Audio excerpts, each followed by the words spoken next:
Assalomu alaykum, hurmatli obunachilar. Bugungi videomizda sizlar bilan Xudo xohlasa frilanser kim degan savolga javob berib o'tib ketamiz. Xo'p, dastlab frilanser haqida asosiy mavzuyimizga o'tishimizdan oldin obuna bo'lishni va videomizga like bosishni unutmanglar. Xo'p, endi asosiy qismiga o'tamiz. Ya'ni frilanser kim? Uni vazifasi nima? U qanday maosh oladi? Shu savollarga javob beramiz. Birinchi o'rinda frilanser kim? Frilanser odatda erkin ishlovchi ishchi hisoblanadi. Ya'ni xohlagan odami bilan ishlaydi, xohlagan vaqtida ishlaydi va bir vaqtda o'zida ikkita, uchta va undan ortiq bo'lgan klientlar bilan muomala qilishi mumkin. Va frilanserlarga misol qilib, grafik dizaynerlar, tarjimonlar, dasturchilar, video montajchilar, yozuvchilar va shu kabi turli xildagi ishchilarni misol qilib aytishimiz mumkin. Endi frilanser, men o'zi frilanser bo'la olamanmi degan savol bor. Ya'ni siz albatta frilanser bo'la olasiz, faqat frilanserlikni boshlagan vaqtingizda yo'l qo'ymasligingiz kerak bo'lgan 6 ta xato bor.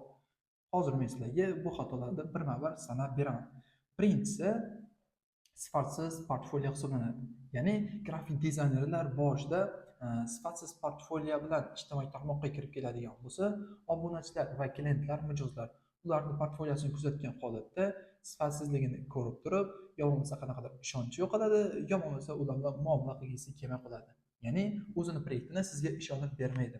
Xo'p, undan keyingisi sabr toqatning yetishmovchiligi. Ya'ni dastlab frilanser boshlanganda, frilanserlikni boshlagan paytingizda qanaqadir muammolar tug'ilishi mumkin. Puldan, klientlar bilan muomala qilishdan, yo bo'lmasa kutuvingizni ancha yuqori qo'yib qo'yishingizdan shu kabi muammolar bo'lishi mumkin. Shunda qanday yechim bo'lishi kerak? Albatta sabr toqat bilan yengib o'tish kerak.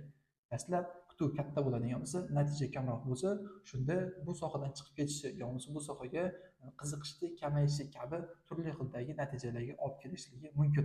Uchinchi xato, bu o'z qobiliyatini noto'g'ri baholash.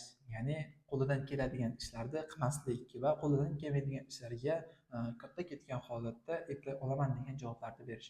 Frilanser odatda qo'ldan keladigan ishlarni bajarishi kerak va turli xildagi proyektlarni olayotganda tugatish vaqtini o'zini sharoitlarini kelib chiqqan holatda qo'yishligi lozim. Ya'ni u tugatishga aqli yetadigan bo'lsa, keyin bu proyektni olishi kerak. Xo'p, undan keyingi xatoyimiz, ya'ni 4-chi xatoyimiz bu dam olishsiz ishlash hisoblanadi. Odatda frilanserlar dastlab boshlaganda hammani xayolida ko'p daromad topish bo'ladi. Shuni hisobiga frilanserlar dam olishsiz doimiy ravishda ko'p ishlaydi va buni oqibatida qanaqadir jismoniy va psixik tomondan turli xildagi zarbalarni yeyishlari mumkin. Shunday oqibatlarga kelmaslik uchun orada o'zlariga dam berib ishlashni sizlarga tavsiya qilib qolar edim.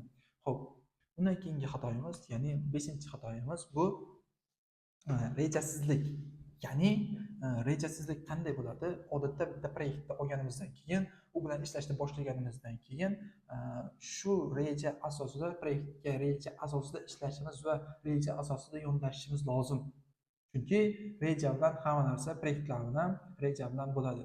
Misol uchun qanaqadir ishni olasizlar va u ishni oxirigacha yetkazmasdan, ya'ni reja tuzmasdan, oxirigacha yetkazmasdan yana bitta ish olasizlar va uni ham oxirigacha yetkazmasdan boshqa ishni olasizlar. Buni oqibatida oxirigacha yetkazmagan ishlaringiz tiqilib yotadi va klientlarda o'zlaringdan qochirishlari mumkin. Ya'ni mijozlar sizlar bilan muomala qilgisi kelmay qoladi. Tushunasizlarmi? Shuni hisobiga rejasizlik eng katta minus tarafimiz hisoblanadi. 6-chi xatoyimiz bu bitta mijozga umid qilib qolish. Frilanserlar dastlab boshlaganda bitta mijoz bilan, keyin 2 ta, 3 ta, 4 ta ishlaydi.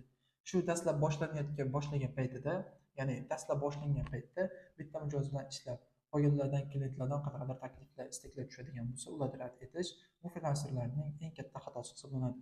Shunday xatolarga yo'l qo'ymasliklari uchun sizlar bilan 2 ta, 3 ta va undan ortiq klientlar bilan ishlashlaringni tavsiya qilaman.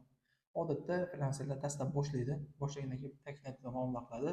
U bilan qanaqadir noto'g'ri gaplashish, yaxshi proyektni bermaslik, yo bo'lmasa muomala qilayotganda qandaydir gaplarni noto'g'ri aytish, shu kabi juda ko'p muammolarga duch kelishingiz mumkin. Bunda frilanserlikdan to'xtab qolmagan holatda davom etish kerak. Chunki o'zim ham dastlab boshlaganimda shunaqa xatolarga yo'l qo'yganman. Ya'ni noto'g'ri gapirib qo'yish, noto'g'ri summani aytib qo'yish va o'zim eplolmaydigan vaqtlarga qo'limdan keladi degan narsalarni aytib qo'yish.